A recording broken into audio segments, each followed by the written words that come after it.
Have you ever felt alone, even when you are surrounded by people? You are not imagining it.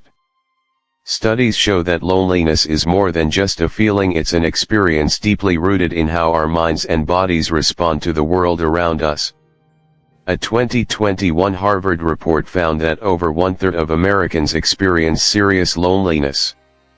That's more than 100 million people who feel disconnected, isolated, or invisible. But why do we feel alone, and what can we do about it today? We will explore the reasons behind this growing sense of loneliness and uncover ways to navigate these feelings. Let's dive in. Let's start with something we all notice but rarely discuss: how we connect with each other. Technology has revolutionized the way we communicate, but not always for the better. A study from the University of Pittsburgh found that heavy social media use is linked to increased feelings of loneliness. It's ironic, is not it? We have more ways to connect than ever, yet many of us feel less connected. Scrolling through highlight reels on Instagram or TikTok can create a false sense of interaction, but it often lacks the depth and meaning we crave. Another reason we feel alone is that we are hesitant to open up. In our culture, vulnerability is often seen as a weakness. But studies from Brené Brown, a leading researcher on shame and connection, show that vulnerability is actually the key to meaningful relationships. Think about it: when was the last time you shared how you really felt with someone? It's hard, is not it? But without honesty and openness, our relationships can feel surface level, leaving us isolated even among friends. In previous generations, community was often built into daily life. Families lived closer together, neighbors knew each other, and people participated in local activities. But today, our lives are more spread out and individualistic. This shift has led to fewer opportunities for organic connection. In fact, the Pew Research Center found that more than 25% of Americans do not know any of their neighbors.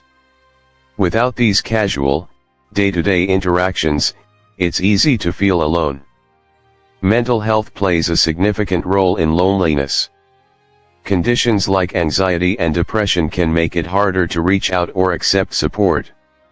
It's a cycle: loneliness can worsen mental health, and poor mental health can deepen loneliness.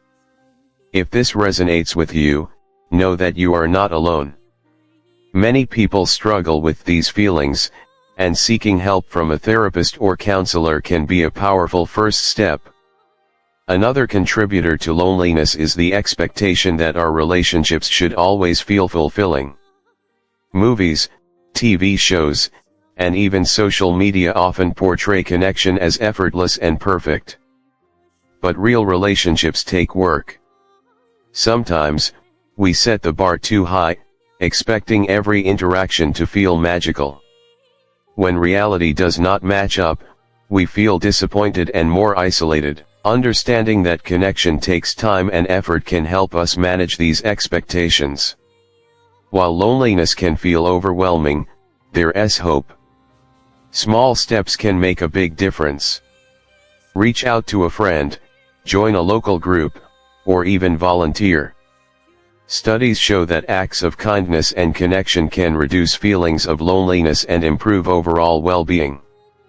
Connection does not have to be perfect to be meaningful. Sometimes, a simple text or a quick coffee chat can remind us that we are not alone. Loneliness is a part of the human experience, but it does not have to define it. By understanding the causes like changing relationships, vulnerability, and mental health, we can take steps to reconnect with others and ourselves. Remember, feeling alone is not a reflection of your worth. It's a sign that you are craving connection, and that's something we all share. Take the first step today. You are stronger than you think. Connection is the antidote to loneliness.